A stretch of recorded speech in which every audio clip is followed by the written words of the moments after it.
Sekarang kita udah tahu serba, mulai breeding ada, patterning ada, gitu kan, trading ada, 10 tahun perjalanan dari nol, gitu. Jadi udah regulasinya udah ada.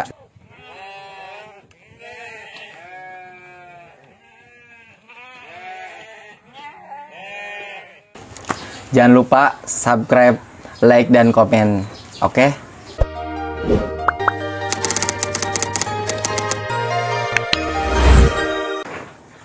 Pada saat itu emang mayoritas ketika lulus SMA itu mindset orang tua pasti kerja. Saya memulai kerja di salah satu SPBU. Dari sambil kerja di SPBU itu saya udah memulai ternak. Itu tiap bulannya saya 1 ekor.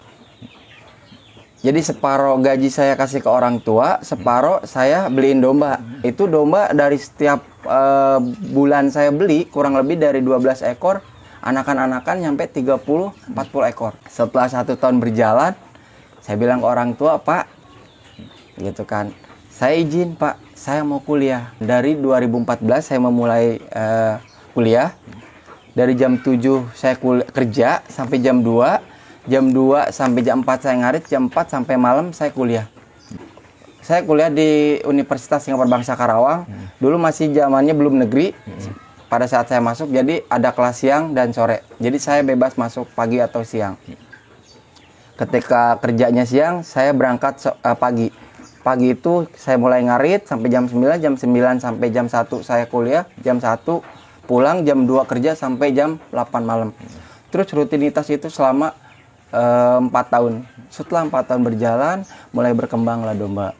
Mulai beranak pinak, terus hingga akhirnya ketemu titik kurang lebih kisaran 100 ekor. 100 ekor dalam waktu 4 tahun? 4 tahun. Terus bertambah.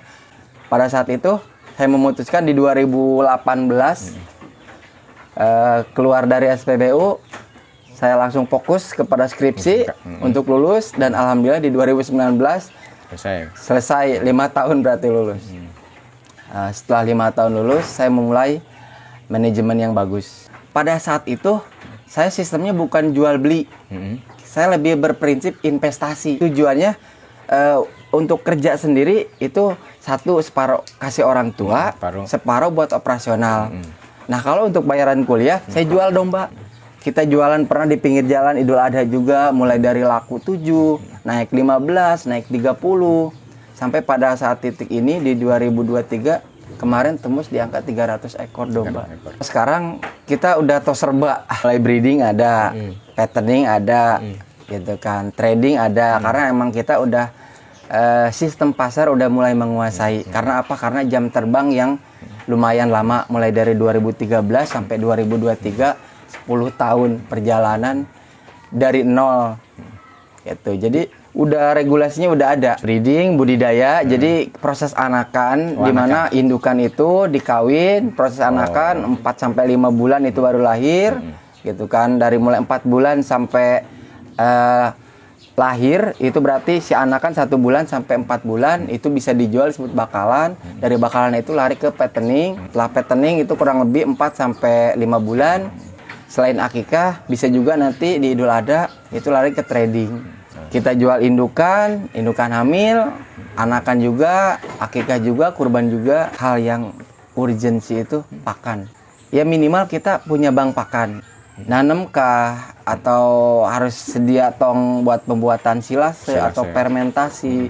Setelah pakan, baru pemilihan bibit yang bagus. Setelah bibit, baru pembelian vitamin maupun treatment supaya si domba sehat, seperti itu. Pakan yang kita pakai untuk di musim panas sendiri, kita pakai silase, pakai rumput segar, ampas tahu maupun konsentrat.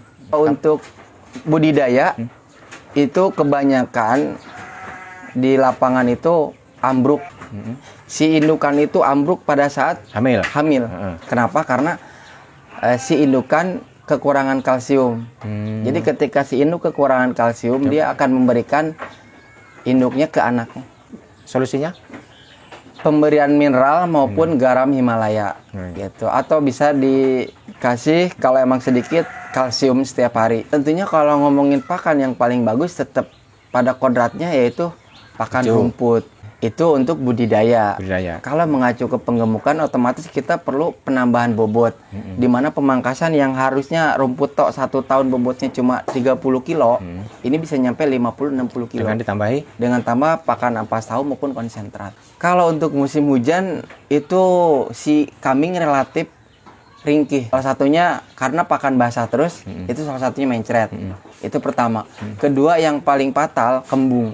Kembung itu ada 2. Kembung dia bisa masih mau makan tapi perutnya gede, itu masih bisa diobati. Ada yang kembung kita lihat 1 jam berikutnya udah mati.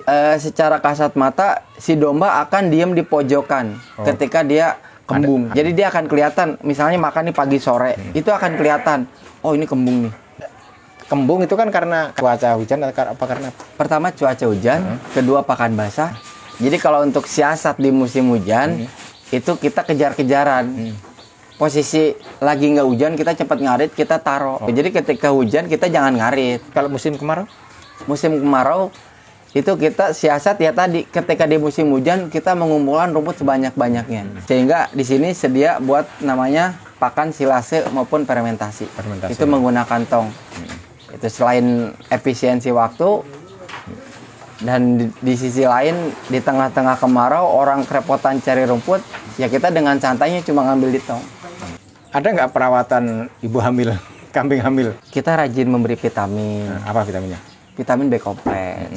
Kita rajin memberi kalsium tadi. Kalaupun emang dombanya banyak, kita tidak perlu ngasih kalsium 1 per 1. Kita cukup pakai yang namanya mineral block. Atau ditambah dengan garam Himalaya. Insya Allah selama saya ternak, dari total kawin koloni 100 ekor, itu nggak ada yang ambruk dan proses melahirkannya pun relatif bagus. Dipisah itu yang hamil dengan yang kambing yang lain? Sementara disatuin, jadi ketika lahiran baru kita pisah ke kandang khusus. Oh, terus selama sudah melahirkan itu dikasih apa emaknya itu? Emaknya tetap pakan kita full, jadi unlibitum.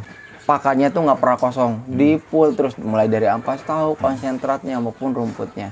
Kalau untuk si menyusui ini kita ada penambahan konsentrat.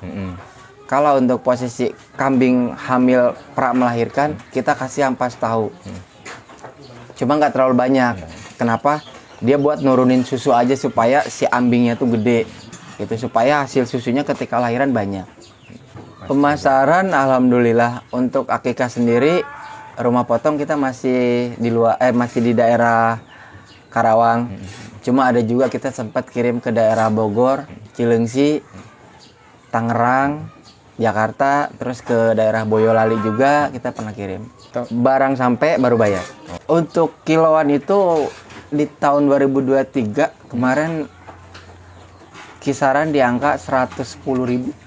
Tantangan sendiri itu menurut saya konsistennya kita. Nah, untuk di peternakan domba ini sangat menjanjikan. Jadi apa yang harus kita siapkan ya konsisten. Itu kan mengenai pasar justru sekarang tuh antar kebutuhan sama pemasukan tidak seimbang. Gitu. Pada 2020 itu mulai pandemi, orang mulai kerepotan, saya mulai kekurangan.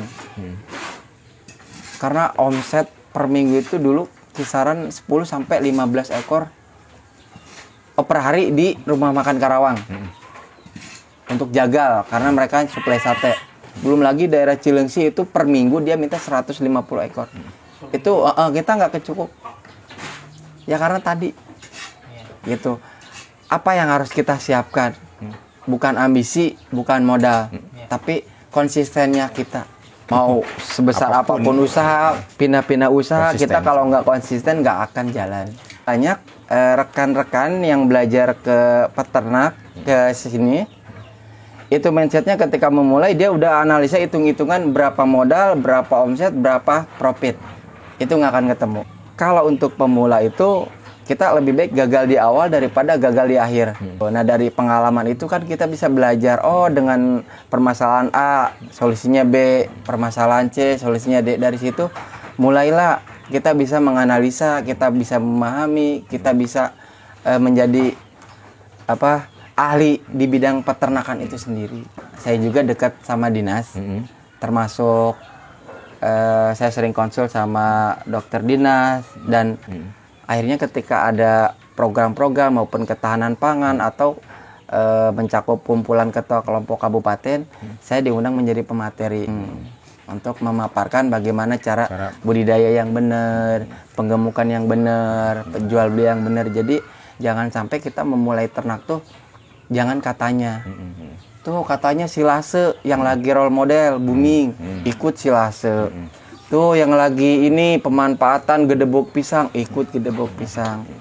Gitu. Jadi kita harus punya kemampuan, kita harus punya skill di mana jangan kebawa oleh orang-orang yang katanya ini. Project ke depan ini menjadikan salah satu sentra peternakan domba di Kabupaten Karawang. Itu satu. Kedua, menjadikan pusat pelatihan khususnya di Karawang, karena kita perlu edukasi di mana masyarakat pertanian selain Karawang itu menjadi lumbung industri, gitu kan, karena lumbung padi sudah mulai terkikis kan. Dan kita mulai merubah mindset juga, jangan pernah ngerasa ketika nggak keterima di PT pesimis. Masih banyak jalan menuju kesuksesan, bukan hanya di perusahaan. Makanya saya sangat terbuka, gitu kan, welcome ketika ada anak muda yang mau belajar di peternakan Pajero Style Farm di sini. Pajero sendiri diambil dari nama daerah Pasir Jenggol Kajero. Sebenarnya untuk memulai bisnis, tanya dulu pada diri sendiri. Yakin nggak, seneng nggak, gitu kan. Dan tanya juga, kita harus konsisten. Balik lagi, tetap konsisten itu diperlukan. Kalau saya dulu tabrak-tabrak aja. Kalau kamu yakin dengan apa yang kamu harapkan, kerjakan, laksanakan. Karena orang hanya bisa menilai, mengkritik ketika saya memulai peternakan. Lah, kamu ngapain peternakan? Banyak saudara-saudara kamu yang tidak berhasil di peternakan. Hidupnya gitu-gitu aja. Balik lagi, kita merubah mindset. Tujuan peternakan itu buat jangka panjang atau hanya sebatas kebutuhan sehari-hari. Jangan lupa subscribe, like, dan komen. Oke?